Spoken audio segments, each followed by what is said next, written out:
ദൈവനാമത്തിന് മഹത്വം ഉണ്ടാകട്ടെ. ഈ നേർവയിലേക്ക് ഏവരെയും സ്വാഗതം ചെയ്യുന്നു. ഒരു പ്രാവശ്യം കൂടെ ദൈവവചനമായി നിൽക്കുവാൻ വലിയവനായ ദൈവം സഹായിച്ചതിനായി തിരുനാമത്തെ നന്ദിയോട് സ്തുതിക്കുന്നു. നമ്മുടെ അല്പസമയത്തെ ചിന്തയ്ക്കായി ഒരു വേദഭാഗം വായിക്കാം. മത്തായിയുടെ സുവിശേഷം 16-ാം അധ്യായം 22-ഉം 23-ഉം വാക്യങ്ങൾ. 21 മുതൽ വായിക്കേണ്ടതാണ്, വായിക്കുന്നില്ല. 22-ഉം 23-ഉം. പത്രോസ് അവനെ വേറിട്ട് കൊണ്ടുപോയി, കർത്താവേ, അത് അരുതേ, നിനക്ക് അങ്ങനെ ഭവിക്കരുതേ എന്ന് ശാസിച്ചു തുടങ്ങി. അവനോ തിരിഞ്ഞ് പത്രോസിനോട്, സാത്താനെ, എന്നെ വിട്ടുപോ, നീ എനിക്ക് രക്ഷയാകുന്നു. നീ ദൈവത്തിൻ്റേതല്ല മനുഷ്യരുടേത് അത്രേ കരുതുന്നത് എന്ന് പറഞ്ഞു. നീ ദൈവത്തിൻ്റേതല്ല മനുഷ്യരുടേത് അത്രേ കരുതുന്നത് എന്ന് പറഞ്ഞു. തൻ്റെ ശിഷ്യന്മാരെ കൂടി അവരെ ഇന്ന് ഒരു അഭിപ്രായ സമന്വയം നടത്തി, അല്ലെങ്കിൽ മറ്റുള്ളവരിൽ നിന്ന് ഒരു ഫീഡ്ബാക്ക്. മറ്റുള്ളവർ തന്നെക്കുറിച്ച് എന്ത് പറയുന്നു ജനത്തിൻ്റെ അതിൻ്റെ 13-ാം വാക്യം മുതൽ നമുക്ക് കാണാം. അപ്പോൾ ജനത്തിൻ്റെ ഫീഡ്ബാക്ക് എടുത്തിട്ട് നിങ്ങൾ എന്നെക്കുറിച്ച് എന്ത് പറയുന്നു എന്ന് ചോദിച്ചു. ഉടനെ പത്രോസ് ഒരു സംശയവുമില്ലാതെ പറഞ്ഞു, നീ ജീവനുള്ള ദൈവത്തിൻ്റെ പുത്രനായ ക്രിസ്തു. അത് കേട്ടപ്പോൾ കർത്താവ് അത് അംഗീകരിച്ചു. മാത്രമല്ല 17-ാം വാക്യത്തിൽ ദൈവത്തിൽ നിന്നുള്ള വെളിപ്പാടാണ്, സ്വർഗസ്ഥനായ പിതാവിൽ നിന്നുള്ള വെളിപ്പാടാണ് എന്ന് കർത്താവ് അംഗീകരിക്കുകയും എൻഡോസ് ചെയ്യുകയും ചെയ്തു. അത് കഴിഞ്ഞിട്ട് പിന്നീട് എന്ന് എത്ര ദിവസം എടുത്തു എന്ന് പറയാനൊക്കത്തില്ല. 21-ാം വാക്യത്തിൽ അന്ന് മുതൽ യേശു താൻ യെരൂശലേമിൽ ചെന്നിട്ട് മൂപ്പന്മാർ, മഹാപുരോഹിതന്മാർ, ശാസ്ത്രിമാർ എന്നിവരാൽ പലതും സഹിച്ച് കൊല്ലപ്പെടുകയും 3-ാം നാൾ ഉയർത്തെഴുന്നേൽക്കുകയും വേണം എന്ന് ശിഷ്യന്മാരോട് പ്രസ്താവിച്ചു തുടങ്ങി. അന്ന് മുതൽ എന്നാണ് പറയുന്നത്. ചിലപ്പോൾ ചില ദിവസം പറഞ്ഞ് എടുത്തേക്കാം. ശിഷ്യന്മാരോട് മാത്രം തന്നെ സംഭവിക്കാൻ പോകുന്ന എന്താണ്, യെരൂശലേമിൽ വെച്ച് ശാസ്ത്രിമാരും മൂപ്പന്മാരും മഹാപുരോഹിതന്മാരും എന്നും അവരെല്ലാവരും കൂടി അവനെ വിസ്തരിക്കും, എന്നിട്ട് വധിക്കപ്പെടും, 3-ാം നാൾ ഉയർത്തെഴുന്നേൽക്കും എന്നുള്ള ഭാവി പരിപാടി പറഞ്ഞു. അത് കേട്ട് കഴിഞ്ഞപ്പോഴാണ് ശിമോൻ പത്രോസിനെ അത് ഉൾക്കൊള്ളാൻ കഴിഞ്ഞില്ല. അവനെ കർത്താവ് യേശുവിനെ ശാസ്ത്രമാണ് 22-ാം വാക്യത്തിൽ, നിനക്കെങ്ങനെ ഭവിക്കരുത്, കർത്താവേ അതരുതേ, നിനക്കെങ്ങനെ ഭവിക്കരുതേ എന്നവനെ ശാസിക്കാൻ തുടങ്ങിയെന്ന് കാണാം.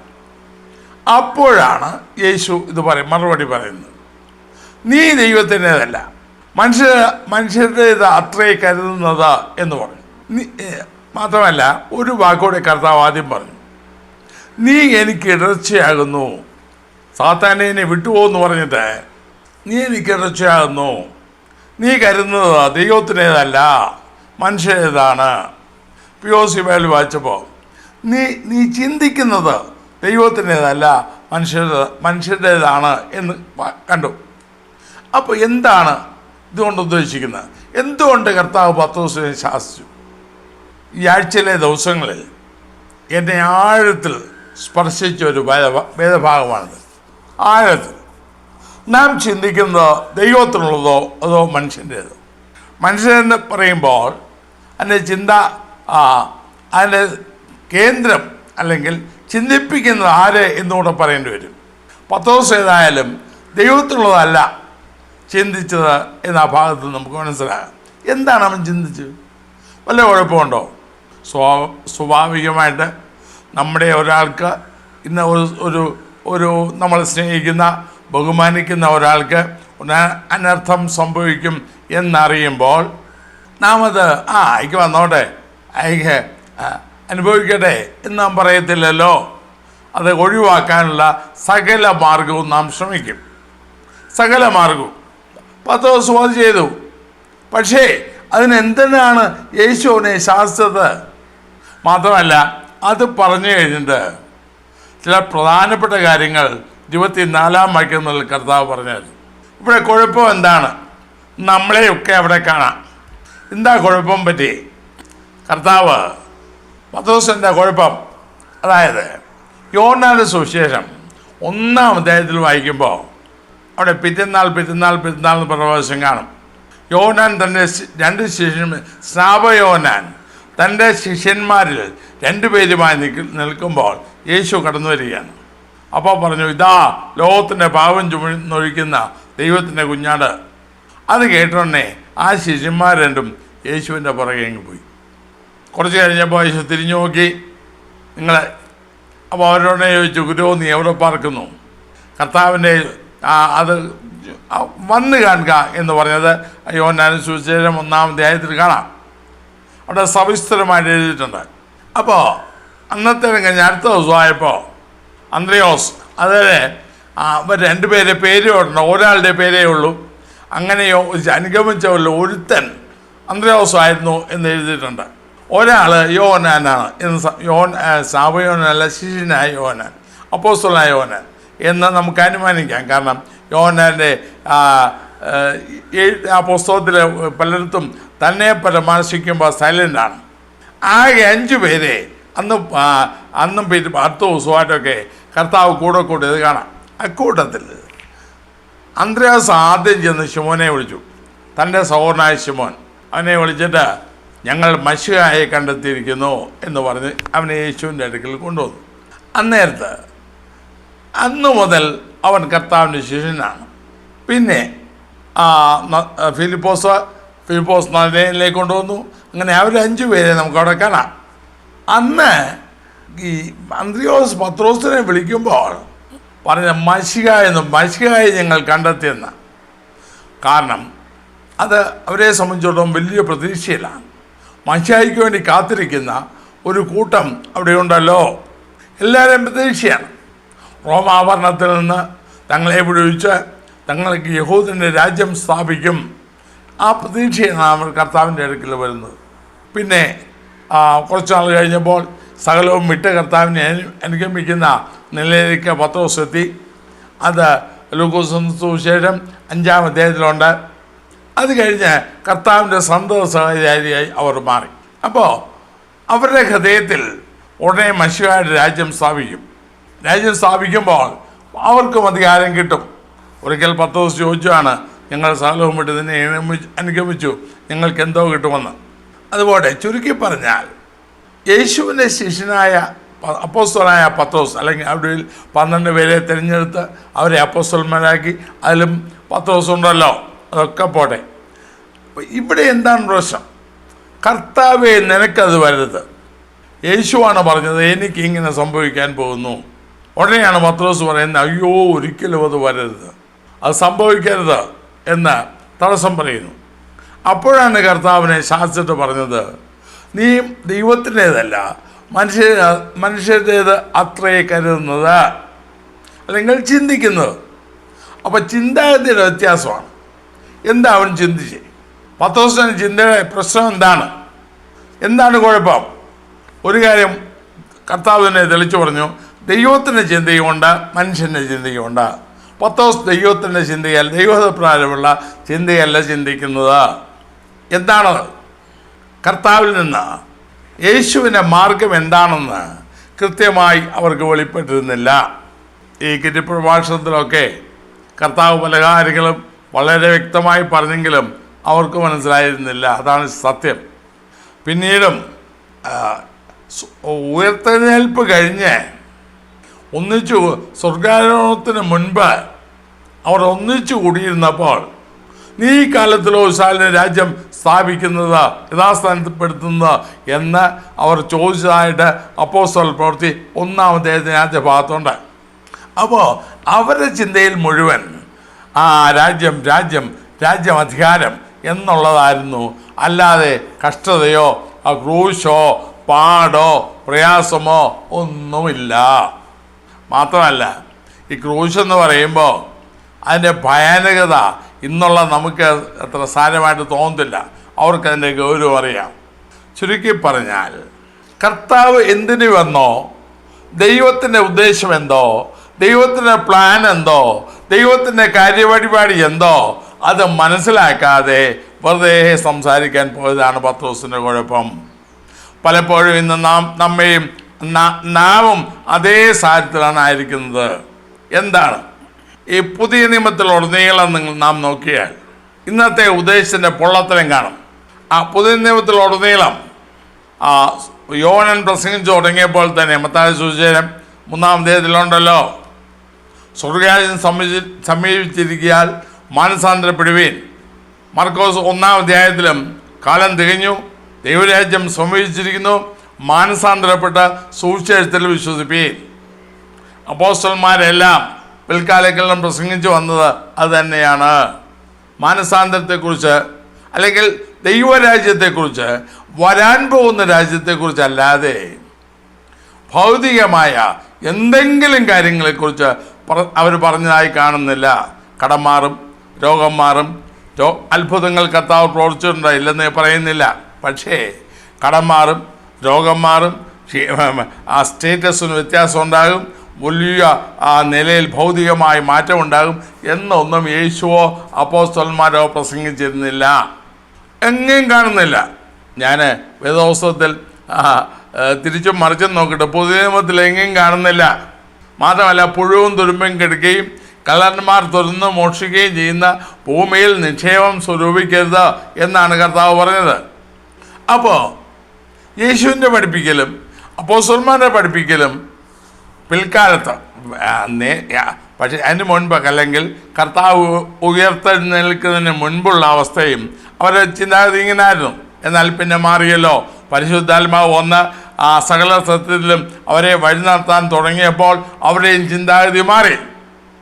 പക്ഷേ ഇന്ന് നമുക്കും ഇങ്ങനെയല്ലേ? കർത്താവിന് അല്ലെങ്കിൽ നമുക്ക് പ്രശ്നം ഉണ്ടാകത്തില്ല, ഭാരം ഉണ്ടാകത്തില്ല.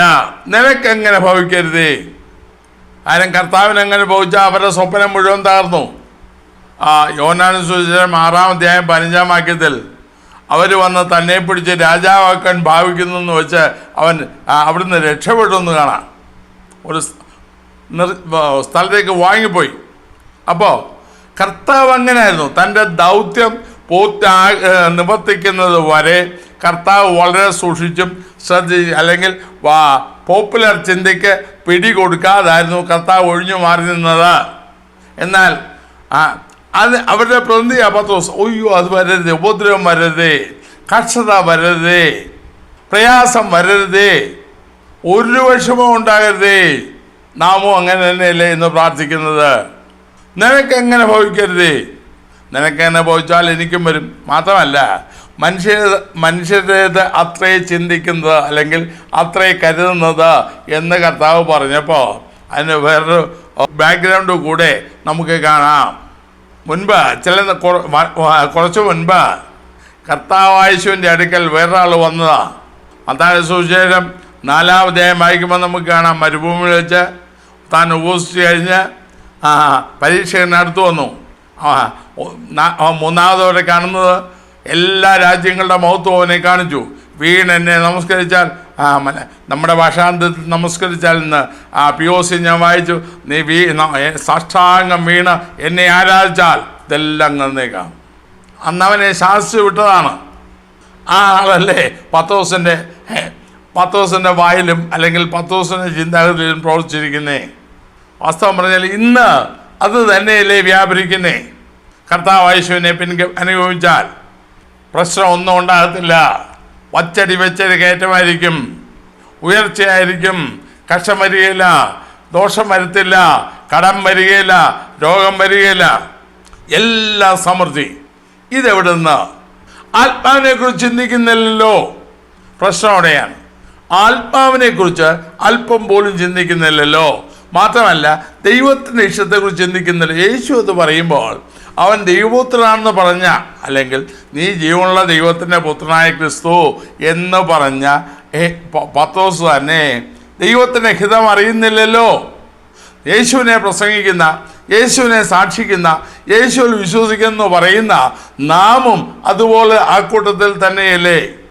എൻ്റെ 26-ാം വാക്യത്തിൽ കർത്താവ് പറഞ്ഞു, ഒരു മനുഷ്യൻ സർവ്വലോകവും നേടിയിട്ടും തൻ്റെ ജീവനെ നഷ്ടപ്പെടുത്തിയാൽ അവന് എന്തു പ്രയോജനം? പ്രധാനം എന്താ? ഭൗതികമോ അല്ലെങ്കിൽ മാനുഷികമോ അല്ലെങ്കിൽ ദൈവികമോ?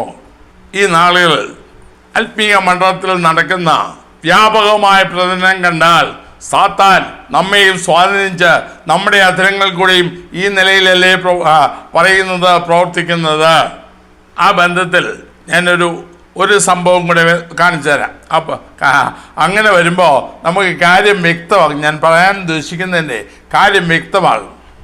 ഒരു മനുഷ്യൻ്റെ ജീവിതത്തിൽ സംഭവിച്ചാണ്. അപ്പോസ്തല പ്രവൃത്തി 21-ാം അധ്യായത്തിൻ്റെ 10-ാം വാക്യം മുതൽ 14-ാം വാക്യം വരെ ഒരു സംഭവം കാണാം. അപ്പോസ്തലനായ പൗലോസിൻ്റെ ജീവിതത്തിൽ നടന്ന സംഭവമാണ്. താൻ കൈസരിയിൽ താമസിക്കുന്ന സമയത്താണ് അവന് സംഭവിക്കുന്നത്. 10-ാം വാക്യം മുതൽ 14-ാം വാക്യം വരെ. ഞങ്ങൾ അവിടെ വളരെ ദിവസം താമസിക്കുമ്പോൾ അഗബോസ് എന്നൊരു പ്രവാചകൻ യഹൂദിയിൽ നിന്ന് വന്നു. അവൻ ഞങ്ങളുടെ അടുക്കൽ വന്ന് പൗലോസിൻ്റെ അരക്കച്ചയെടുത്ത് തൻ്റെ കൈകാലുകളെ കെട്ടി, ഈ അരക്കച്ചയുടെ ഉടമസ്ഥനെ യഹൂദന്മാർ യെരൂശലേമിൽ ഇങ്ങനെ കെട്ടി ജാതികളുടെ കയ്യിൽ ഏൽപ്പിക്കും എന്ന് പരിശുദ്ധാത്മാവ് പറയുന്നു എന്ന് പറഞ്ഞു. പൗലോസിന് സംഭവിക്കാൻ പോകുന്ന ഒരു വിഷയത്തെക്കുറിച്ച് അഗബോസ് പ്രവചിച്ചതാണ്. അത് കേട്ട ആളുകളുടെ പ്രതികരണം ഇത് കേട്ടപ്പോൾ 12-ാം വാക്യം, ഇത് കേട്ടപ്പോൾ യെരൂശലേമിൽ പോകരുത് എന്ന് ഞങ്ങളും അവിടുത്തുകാരും അവനോട് അപേക്ഷിച്ചു. കറക്റ്റ് ദൂതാണ്. പക്ഷേ ദൂത് കേട്ടോടനെ എന്താ ദൂത്? വലിയ ഉപദ്രവം വരാൻ പോകുന്നു, വലിയ പ്രയാസം വരാൻ പോകുന്നു എന്ന് കേട്ടപ്പോൾ കേട്ട ഉടനെ എല്ലാവരും പറഞ്ഞു. പൗലോസിൻ്റെ സന്തത സഹചാരികളും ലൂക്കോസ് ഉൾപ്പെടെയുള്ളവരും, ലൂക്കോസ് അവിടെ എത്തിയിട്ടില്ല, പക്ഷേ ഞങ്ങളെന്ന് വരുമ്പോൾ ലൂക്കോസും ഉണ്ട്.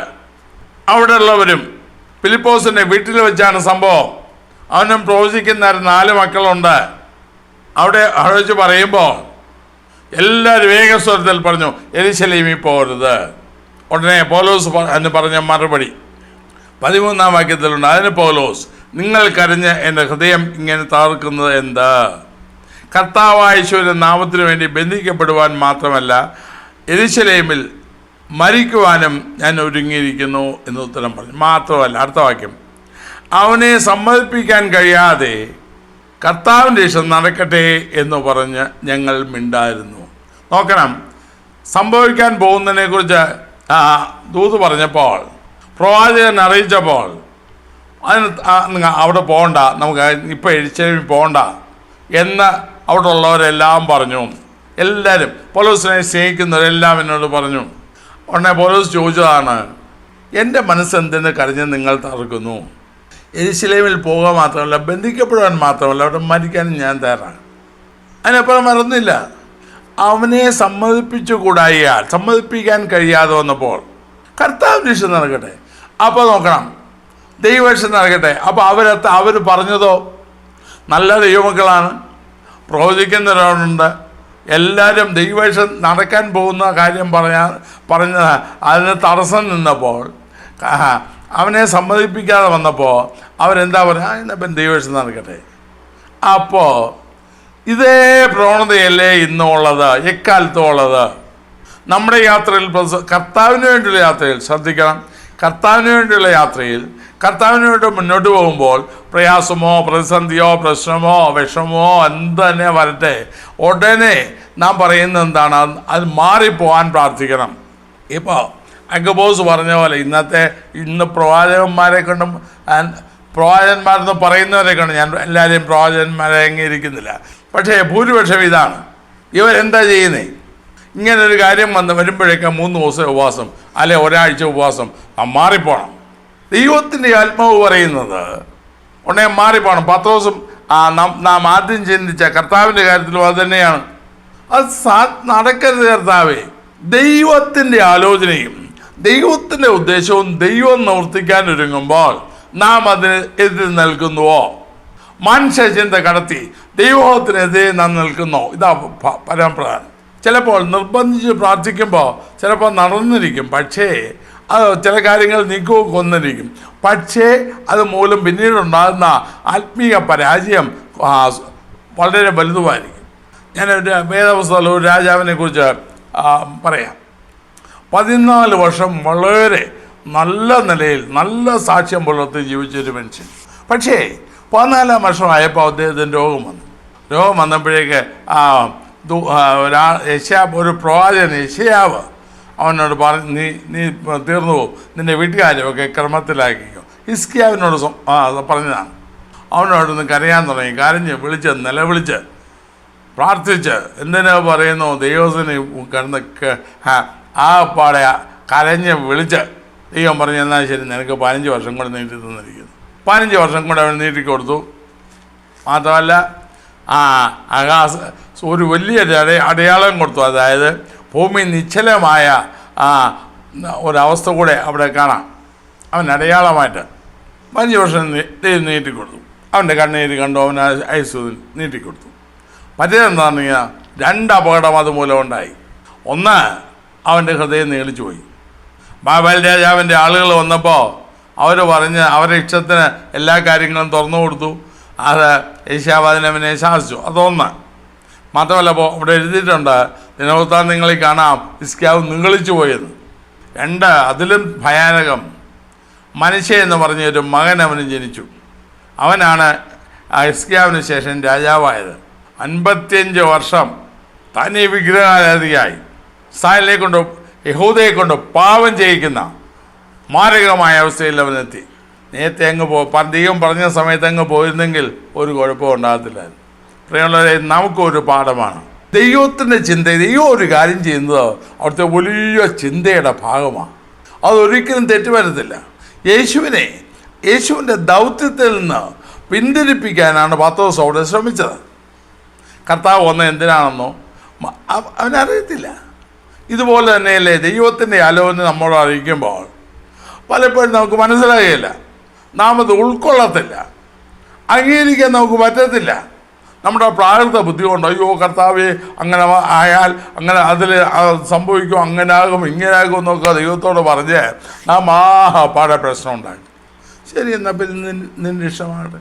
പൗലോസ് യെരൂശലേമിൽ പോവാതെ അവർ പറഞ്ഞ് കേട്ടിരുന്നെങ്കിലോ, കർത്താവ് പറയുന്നു പൗലോസ് അങ്ങനെ കേട്ടിരുന്നെങ്കിലോ വേറെ നായിപ്പോയനെ അവൻ്റെ ശുശ്രൂഷ. യെരൂശലേമിൽ പോയി അഗബോസ് പറഞ്ഞതുപോലെ അവനെ കെട്ടി. പക്ഷേ കർത്താവ് അവനോട് ഇടപെട്ടു. എന്തിനു പറയുന്നു, അവനെ വാറുകൊണ്ട് കെട്ടി, അവൻ്റെ കൈയും കാലും ബന്ധിക്കാനൊരുങ്ങി, അവനെ വധിക്കാനൊരുങ്ങി. എന്നാൽ ചില വർഷങ്ങൾ അവന് തടവുകാരനായി കഴിയേണ്ടി വന്നു. ഒക്കെ ശരിയാണ്. പക്ഷേ എന്നാലും പൗലോസിനെ റോമിൽ കൊണ്ടെത്തിക്കാനുള്ള ദൈവിക പദ്ധതി ദൈവം ഒന്ന് വർദ്ധിച്ചു. തുറന്നുള്ള അധ്യായങ്ങളെല്ലാം നമുക്കിത് കാണാം. എന്നിൽ എൻ്റെ ദൈവത്തിൻ്റെ ഇഷ്ടം നിറവേറണമോ അതോ മാനുഷിക ആലോചന നിറവേറണമോ, മനുഷ്യൻ്റെ ചിന്ത നിറവേറണമോ? ഇത് നമ്മെ സംബന്ധിച്ചോളം വളരെ പ്രധാനമാണ്. ഇന്ന് നാം കാണുന്ന പ്രവണതകളെല്ലാം ദൈവത്തിൻ്റെ ഇഷ്ടത്തിനല്ല മുൻതൂക്കം കൊടുക്കുക, പിന്നെയോ മനുഷ്യൻ്റെ ആലോചനകൾക്ക്. അതുകൊണ്ട് എന്ത് പറ്റുന്നു, നാം ദൈവത്തിൻ്റെ കരം പ്രവർത്തിക്കുന്നതിന് തടസ്സം നിൽക്കുന്നു, ദൈവപ്രവൃത്തിയെ നാം തടുക്കുന്നു, ദൈവപ്രവൃത്തിയെ അനുവദിക്കുന്നില്ല. ഇതാണ് സത്യം. ഒന്നുകിൽ നമ്മുടെ ഇഷ്ടം അല്ലെങ്കിൽ ദൈവ ഇഷ്ടം, രണ്ടും കൂടെ ഒന്നിച്ചു പോകത്തില്ലല്ലോ. പത്രോസിനെ കർത്താവ് ശാസിച്ചതാ, സാത്താൻ എന്ന് ഉടനെ പറഞ്ഞു. കുറച്ച് മുൻപ് വെളിപ്പാട് കിട്ടിയവനാണ്. കർത്താവ് തന്നെ പറഞ്ഞു, സ്വർഗസ്ഥനായ എൻ്റെ പിതാവാണെന്ന് എനിക്ക് വെളിപ്പെടുത്തി തന്നെന്ന്. അങ്ങനെ പറഞ്ഞ പത്രോസ് ഇപ്പോൾ അവനെ ശാസിക്കേണ്ടി വന്നു. അപ്പോൾ വെളിപ്പാട് കിട്ടിയാലും ചില കാര്യങ്ങളിൽ നാം ദൈവത്തിനെതിരെ നിൽക്കാം, മനുഷ്യബുദ്ധി ഉപയോഗിക്കാം, മാനുഷിക തന്ത്രങ്ങൾ ഉപയോഗിക്കാം. അതിൻ്റെ ഫലം ഭയാനകമായിരിക്കും. പത്രോസ് പറയുന്ന പോലെ കർത്താവ് കേട്ടിരുന്നെങ്കിലും നമുക്ക് ചിന്തിക്കാം. ഞാൻ വളരെ സ്നേഹിക്കുന്ന ശിഷ്യൻ ആത്മാർത്ഥം കൊണ്ട് പറഞ്ഞതല്ലേ ഉള്ളൂ, സ്നേഹം കൊണ്ട് പറഞ്ഞതല്ലേ, അതുകൊണ്ട് നീ പറഞ്ഞ പോലെ തന്നെ പത്രോസേ, ഞാൻ പരമാവധി സൂക്ഷിക്കാം, അല്ലെങ്കിൽ രക്ഷപ്പെടാൻ ശ്രമിക്കാം, എൻ്റെ ഉപദേശങ്ങളൊക്കെ മയപ്പെടുത്താം, ശുശ്രൂഷയൊക്കെ മയപ്പെടുത്താം എന്ന് വല്ലതും പത്രോസ് പറഞ്ഞിരുന്നെങ്കിൽ, യേശു ക്രിസ്തു പറഞ്ഞിരുന്നെങ്കിൽ എന്തായിരുന്നു സംഭവം? മാനവജാതിയുടെ മോചനം നടക്കുമോ? ഈ പറയുന്ന എൻ്റെ പോലും, അല്ലെങ്കിൽ ഞാൻ ശ്രവിക്കുന്ന പ്രിയപ്പെട്ടവരെ പോലും വീണ്ടെടുപ്പ് നടക്കുമോ? ചരിത്രം വേറൊന്നാകത്തില്ലായിരുന്നോ? സാത്താൻ ആധിപത്യം പൂർണ്ണമായി പിടിച്ചെടുക്കുകയില്ലായിരുന്നോ? എന്ത് ഭയാനകമായിരുന്നേനെ! എത്ര തന്ത്രപരമായിട്ട പിശാച ചിന്തയിൽ നമ്മൾ പ്രവർത്തിക്കുന്നത്. അതുകൊണ്ടാണ് കർത്താവ് അന്നേരം ഔട്ട്റൈറ്റായിട്ട് സാത്താൻ. പൗലോസിൻ്റെ ജീവിതത്തിൽ നമുക്ക് അവനെ സമ്മതിപ്പിക്കാൻ കഴിഞ്ഞില്ല. ദൈവവിഷയം നടക്കട്ടെ. ആ വാക്ക് എന്നെ ആഴ്ത്തി തുറന്നു. കാരണം 14 വാക്യം, അവനെ സമ്മതിപ്പിക്കാൻ കഴിയാതെ കർത്താവിൻ്റെ ഇഷ്ടം നടക്കട്ടെ എന്ന് പറഞ്ഞ് ഞങ്ങൾ മിണ്ടായിരുന്നു. കർത്താവിൻ്റെ ഇഷ്ടം തെറ്റുപറ്റിയില്ല. ഇന്ന് പലർക്കും പറ്റിയിരിക്കുന്നത് കർത്താവിൻ്റെ ഇഷ്ടത്തിൽ എന്തോ കുഴപ്പമുണ്ടെന്നാണ്. ഇല്ല, ദൈവവിഷം തെറ്റുപറ്റത്തില്ല. ദൈവവിഷം കുറവുള്ളതല്ല, തികവുള്ളതാണ്, എന്നേക്കുള്ളതാണ്. കാരണം അവൻ്റെ വലിയ ചിന്തയുടെ ഭാഗമാണ് അവൻ പറയുന്ന ഓരോ വാക്കും. അത് തെറ്റത്തില്ല. വാക്ക് ഒന്ന് തെറ്റിയാൽ തീർന്നു. പക്ഷേ ദൈവത്തിൽ നിന്നുള്ളതാണോ ഇല്ലയോ എന്ന് ഉറപ്പാക്കേണ്ടത് നമ്മുടെ ഉത്തരവാദിത്തമാണ്.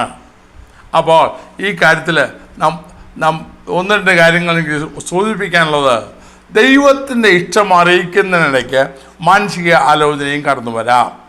അപ്പോൾ നാം എന്തിനു മുൻതൂക്കം കൊടുക്കുന്നു? മനുഷ്യൻ്റെ ആലോചനയ്ക്കോ അതോ ദൈവത്തിൻ്റെ ഇഷ്ടത്തിനോ? ദൈവത്തിൻ്റെ ഇഷ്ടത്തിന് മുൻതൂക്കം കൊടുത്താൽ ചില കഷ്ടങ്ങളും നഷ്ടങ്ങളും സഹിക്കേണ്ടി വരും. കർത്താവ് ദൈവഇഷ്ടത്തിനൊത്ത് നീങ്ങിയപ്പോൾ, പിതാവിൻ്റെ ഇഷ്ടത്തിന് തന്നെ ഏൽപ്പിച്ചപ്പോൾ തനിക്ക് അപമാനം ഏൽക്കേണ്ടി വന്നു, നിന്ന ഏൽക്കേണ്ടി വന്നു, വേദന സഹിക്കേണ്ടി വന്നു, ഏറ്റവും തള്ളപ്പെട്ടവനായി മാറി. പക്ഷേ അവൻ തേജസ്സോടെ ഉയർത്തെഴുന്നേറ്റു. മരിച്ചടക്കപ്പെട്ടു, ശരിയാണ്, തേജസ്സോടെ ഉയർത്തെഴുന്നേറ്റു. ലോകത്തിന് ചേർത്ത മാനവജാതിക്ക് മോചനമായി, അന്ധകാരത്തിൻ്റെ ആധിപത്യം എന്നേക്കുമായി തകർന്നു. ഒന്ന് ചിന്തിച്ച് നോക്കണേ. ഇന്ന് പലപ്പോഴും പിശാച് കണ്ടിട്ടുമ്പോൾ, പിശാച് പേടിപ്പിക്കുമ്പോൾ ഏതെങ്കിലുമൊക്കെ പറഞ്ഞ ഒരു സംഭവം എനിക്ക് ഓർമ്മ വരുന്നു. അങ്ങ് വിറച്ചു പോകാനുള്ള ഒരു സംഭവം ഓർമ്മ വരുന്നു. ഹരിയാനയിൽ പ്രവർത്തിച്ചുകൊണ്ടിരുന്ന എൻ്റെ ഒരു കസിൻ്റെ മകനായിരുന്നു സേവ്യർ മാത്യു. പറഞ്ഞ ഒരു അനുഭവം എനിക്ക് ഓർമ്മ. ഇന്ന് സേവ്യർ മാത്യു നിത്യതയിൽ വിശ്രമിക്കുന്നു. അദ്ദേഹം ഒരു ഉത്തർപ്രദേശിലെ ഒരു സ്ഥലത്ത് പോകാൻ ദൈവാത്മനിയോഗം ഉണ്ടായി. അവിടെ പോയപ്പോൾ കർത്താവ് പറഞ്ഞു, ഒന്നും മിണ്ടാതെ ഇവനെ ഉറപ്പിക്കാൻ ദൈവാത്മാവ് പറഞ്ഞു. അതിനനുസരിച്ച് വീട്ടിൽ കയറിയപ്പോൾ ഫർണിച്ചറും മറ്റും ഒന്നുമില്ല. എൻ്റെ ഭാര്യയും മക്കളും ഒന്നും അവിടെയില്ല. ഇവനെ ഉറപ്പിക്കാൻ. അപ്പോഴാണ് ആ ദൈവോസന അറിയുന്നത്. ചില നാളുകൾക്ക് മുൻപ് മലയാള ഭാഷയിൽ പിശാച് വന്നവനോട് പറഞ്ഞു എന്ന്, നീ വേഗം ഇവിടുന്ന് സ്ഥലം വിട്ടു, അല്ലെങ്കിൽ നിന്നെ നശിപ്പിക്കും, കുടുംബത്തെ നശിപ്പിക്കും, നിന്നെ നശിപ്പിക്കും. സേവ്യർ മാത്യു എന്നോട് നേരിട്ട് പറഞ്ഞ കാര്യമാണ്. ഇങ്ങനെ ഇത് കേട്ടപ്പോഴേക്കും അവൻ ആകെപ്പാടെ പേടിച്ച് വരച്ച സാധനങ്ങളെല്ലാം ഒഴിവാക്കി, ഭാര്യയും മക്കളെയും നാട്ടി വിട്ടു, പുള്ളിയും പോകാനിരിക്കുക. അതൊന്നും അറിയാതാണ് സേവ്യർ അങ്ങോട്ട് ചെയ്യുന്നത്. ഏതായാലും അവനെ ഉറപ്പിച്ചു, പ്രാർത്ഥിച്ചു. അന്ന് വൈകിട്ട് ഒരു സ്ഥലത്ത് അവിടെ അടുത്തൊരു ടൗണിൽ ചെന്ന് യോഗം നടത്തി. ദൈവം വലിയ പലരെ രക്ഷിച്ചു, അത്ഭുതം പ്രവർത്തിച്ചു എന്ന് ഞാൻ കേട്ടു. അപ്പോൾ ഭാഷ അറിയാത്തടത്ത് നമ്മുടെ ഭാഷയിലും വന്ന് പിശാച് സംസാരിക്കുക, അവനത് ബുദ്ധിമുട്ടൊന്നുമില്ല. പക്ഷേ വിഷയം ഇതാണ്, ദൈവത്തിൻ്റെ ആലോചനയ്ക്ക് വഴങ്ങുന്നോ അതോ മനുഷ്യരുടെ ചിന്തയ്ക്ക് വഴങ്ങുന്നോ? POC മലയാളത്തിൽ നീ കരുതുന്നതെന്നാണ് എഴുതിയിരിക്കുന്നത്. എന്നാൽ POCയിൽ നിൻ്റെ ചിന്ത ദൈവത്തിനല്ല മനുഷ്യർ അത്രേ. മനുഷ്യരുടെ ചിന്ത ചെയ്താൽ കുഴപ്പമൊന്നും ഉണ്ടാകരുത്, എല്ലാം സുഖമായിരിക്കണം, ഇല്ല കൊണ്ടുപോകാന്ന് നീ പാപികളിൽ സൈമൺ സാറിനൊരു പാട്ടുണ്ടല്ലോ, അതിൽ എഴുതിയിരിക്കുന്നല്ലേ, അസലായി നടക്കണം, ഡ്രസ്സും നന്നായിരിക്കണം. ഇതല്ലേ നമ്മുടെ ചിന്താഗതി. ഒരു കുഴപ്പവും ഉണ്ടാകരുത്, സമൂഹത്തിൽ ടോപ്പായിരിക്കണം, എല്ലാവരും നമ്മെ മാനിക്കണം. ഈ ചിന്താഗതിയല്ലേ പൊതുവിൽ ഇന്ന് ആത്മീയ മണ്ഡലത്തിൽ പ്രചരിക്കുന്നത്. മൊത്തത്തിൽ എവിടെയും കാണുന്നതല്ലേ? അതോ കർത്താവിൻ്റെ പാത? പൗലോസ് പറഞ്ഞ പോലെ കർത്താവിന് ബന്ധിക്കപ്പെടാൻ മാത്രമല്ല, അവിടെ മരിക്കാനും ഞാൻ തയ്യാറാണ്. പ്രശ്നം തീർന്നല്ലോ. അവരുടെ വായടച്ചു. അതിൻ്റെ അർത്ഥം എന്ത് വന്നാലും ഞാൻ പോവും, വരട്ടെ. ആ പ്രശ്നങ്ങളിലെല്ലാം എല്ലാവരും കേട്ടു. യെരൂശലേമിലെ സഭ മൊത്തം പൗലോസിനെ കേട്ടു. പക്ഷേ 22, 23, 24, 25 ഒക്കെ ആ അധ്യായങ്ങളെല്ലാം തുറന്ന് വായിച്ചാൽ കർത്താവ് പൗലോസിനോട് സമയാസമയങ്ങൾ കൂടുന്നു. എല്ലാവരും കേട്ടും കർത്താവ് കൂടുന്നു, കർത്താവിനോട് സംസാരിച്ചു, കർത്താവ് ധൈര്യപ്പെടുത്തി. കാരണം അവൻ്റെ ഈ ഭാഗത്ത് നിന്നു. ഇന്ന് നാം എന്ത് കരുതുന്നു? മനുഷ്യർക്കുള്ളതോ ദൈവത്തിനുള്ളതോ? ദൈവത്തിന് പ്രധാനം. മാത്രമല്ല, കർത്താവ് ചോദിച്ച ചോദ്യം ഇന്ന് എല്ലാവരും എടുത്ത് പറയാറുണ്ട്. സോഷ്യൽ മീഡിയയിലും ചാനലുകാരും പറയാറുണ്ട്. ഏതെങ്കിലും കാര്യം വരുമ്പോൾ ലോകം മുഴുവൻ നേടിയാലും തൻ്റെ ആത്മാവ് നഷ്ടമാക്കിയാൽ പ്രയോജനമെന്ത്? നാം നമ്മുടെ മനുഷ്യർക്കുള്ളത് കരുതുന്നു എന്ന് പറയുമ്പോൾ അത് പറഞ്ഞ് ഞാൻ നിർത്താം. നാം എന്തിനാണ് ബല കൽപ്പിക്കുന്നത്? ആത്മീയമായിട്ടുള്ളതിനോ, നമ്മുടെ ആത്മാവിനോ, അതോ ഇവിടെ ഉള്ളതിനോ? നശിച്ചു പോകുന്നതിനോ, ക്ഷണികമായതിനോ, താൽക്കാലികമായതിനോ? വാതൊരാൾ നാം പ്രസംഗിച്ചേക്കാം, പക്ഷേ നമ്മൾ ബല കൽപ്പിക്കുന്ന ഏതിനാണ്? ഏതാണ് പ്രധാനം? അപ്പോസ്തല പ്രവൃത്തി 20-ാം അധ്യായത്തിൽ പൗലോസ് പറഞ്ഞു, ഞാൻ എൻ്റെ പ്രാണനെ വിലയേറതായി എണ്ണുന്നില്ല. 21 അത് തന്നെയാണല്ലോ കാണുന്നത്. എഫെസോസിലെ മൂപ്പന്മാരോട് സംസാരിക്കുമ്പോൾ പറഞ്ഞതാണല്ലോ, ഞാൻ എൻ്റെ പ്രാണനെ വിലയേറതായി എണ്ണുന്നില്ല. എൻ്റെ ഓട്ടവും ദൈവ കൃപയുടെ സാക്ഷ്യത്തിന് സാക്ഷ്യം പറവാൻ, ദൈവ കൃപയുടെ സാക്ഷ്യം പറവാൻ കർത്താവായി വന്ന ശുശ്രൂഷയും തികയ്ക്കണമെന്നേ എനിക്കുള്ളൂ. നമുക്കിന്ന് മറ്റ് പല പരിപാടിയും ഉള്ളതാണ് കുഴപ്പം. അപ്പം നമ്മൾ ലോകത്തിലേക്ക് ചിന്തിച്ചു പോകുന്നു. അതുകൊണ്ട് കർത്താവിൻ്റെ ആലോചനകൾക്ക് ഭേദഗതി പറയുന്നു. പർവ്വതത്തിലേക്ക് പോകാൻ ദൈവം പറഞ്ഞു, ലോകത്ത് പറഞ്ഞു, അയ്യോ എനിക്ക് പറ്റത്തില്ല, ഞാൻ ഇവിടെ പോയേക്കാം. ഇതുപോലെ തന്നെ നാം ഉടനെ ഉപവസിക്കുന്നു, പ്രാർത്ഥിക്കുന്നു, കർത്താവ് എനിക്ക് പറ്റത്തില്ല. അങ്ങനെ അതിൻ്റെ അസാധ്യതകൾ മുഴുവൻ ദൈവത്തിന് ഇതൊന്നും അറിയത്തില്ലെന്ന ചിന്ത. അപ്പോൾ നാം എന്ത് കരുതുന്നു? ദൈവത്തിനുള്ളതോ മനുഷ്യർക്കുള്ളതോ? നാം എന്ത് ചിന്തിക്കുന്നു? ദൈവത്തിനുള്ളതോ മനുഷ്യർക്കുള്ളതോ? നാം മനുഷ്യർക്കുള്ളതോ ചിന്തിച്ചാൽ അപകടമായി മാറും. വേറെ ഭാഗത്തുണ്ടല്ലോ, ജഡത്തിൻ്റെ ചിന്ത മരണമെന്ന്. കർത്താവിൻ്റെ ചിന്ത മനസ്സിലാക്കി അതിനൊത്തോണം മുന്നോട്ട് പോയാൽ, അതിന് പ്രാധാന്യം കൊടുത്താൽ, തീർച്ചയായിട്ടും അവനിരിക്കുന്ന സ്ഥാനത്ത് നമുക്ക് ഇരിക്കാൻ സാധിക്കും. അപ്പോൾ ദൈവത്തിന് അന്വേഷിക്കുന്നവരോ മനുഷ്യൻ്റെ അന്വേഷിക്കുന്നവരോ? ശാന്തമായി ചിന്തിക്കാം. ദൈവമായ കർത്താവ് അതിന് നമ്മെ സഹായിക്കട്ടെ. കർത്താവ് പത്രോസിനെ നേരത്തെ ശാസിച്ചു വിട്ടു. അവനിലുള്ള ആലോചന എന്നും പറഞ്ഞ് പത്രോസിനെ ഒട്ടും വെറുത്തില്ല. കാരണം അവനിൽ കൂടെ നേരത്തെ സംസാരിച്ചത് ആരാണെന്ന് കർത്താവിനറിയാം. നാം ദൈവഹിതമെന്തോ, ദൈവത്തിൻ്റെ ഇഷ്ടത്തിൽ ഒതുങ്ങി നിന്നോ അതായി തിരുവാൻ നാം ശ്രമിച്ചാൽ തീർച്ചയായിട്ടും നമ്മുടെ ജീവിതം ധന്യമാകും, ശുശ്രൂഷ ധന്യമാകും. ദൈവം തന്നത് വിട്ട് വേറെ എന്തെങ്കിലും ചെയ്യാൻ ഒരുങ്ങിയാൽ നമ്മുടെ ജീവിതം അപകടമാകും. ആ നില നമുക്ക് വരാതിരിപ്പാൻ പൗലോസിനെ പോലെ, കർത്താവ് പറഞ്ഞ പോലെ നമുക്ക് നമ്മെ തന്നെ സൂക്ഷിച്ച് ശ്രദ്ധിച്ച് കരുതലോടെ തിരുവത്തിൽ നിൽക്കാം. ദൈവമായ കർത്താവ് നമ്മെ സഹായിക്കട്ടെ. നമുക്ക് പ്രാർത്ഥിക്കാം. കർത്താവേ, സ്നേഹവനായ സ്വർഗീയ പിതാവേ, അവിടുത്തെ കരങ്ങൾ ഞങ്ങളെ ഏൽപ്പിക്കുന്നു. അങ്ങ് പത്രോസിനെ ശാസിക്കാണ്ടായ സന്ദർഭവും എന്താണ് അതിന് കാരണമെന്നും ചിന്തിപ്പാൻ ഞങ്ങൾക്കിടയായല്ലോ. ഞങ്ങളുടെയും ജീവിതത്തിൽ പലപ്പോഴും ദൈവഹിതം അറിയിക്കുമ്പോഴും അതിന് വിരുദ്ധമായ ചിന്ത വന്ന് ഞങ്ങൾ വഴിമാറിപ്പോകാറുണ്ട്. അത് ഞങ്ങളുടെ ജീവിതത്തെ പരാജയത്തിലേക്ക് നയിക്കാറുമുണ്ട്. കർത്താവെ, ക്ഷമിക്കണമേ. പൗലോസിനെ പോലെ നാഥ അങ്ങോട്ട് ചേർന്ന് നിന്ന് കർത്താവെ അന്ത്യത്തോളം ദർശനത്തിൽ നിലനിന്ന് അങ്ങയുടെ ഇഷ്ടം ചെയ്യുവാൻ കൃപ തരണമേ. യേശു ക്രിസ്തുവിന്റെ നാമത്തിൽ പിതാവേ, ആമേൻ. ഈ വീഡിയോ നിങ്ങൾക്ക് അനുഗ്രഹമായെങ്കിൽ ഇത് മറ്റുള്ളവർക്കും ഷെയർ ചെയ്ത് കൊടുക്കുക. നിങ്ങൾക്കായി പ്രാർത്ഥിക്കുക. ദൈവമായ കർത്താവ് നിങ്ങളെ അനുഗ്രഹിക്കുമാറാകട്ടെ.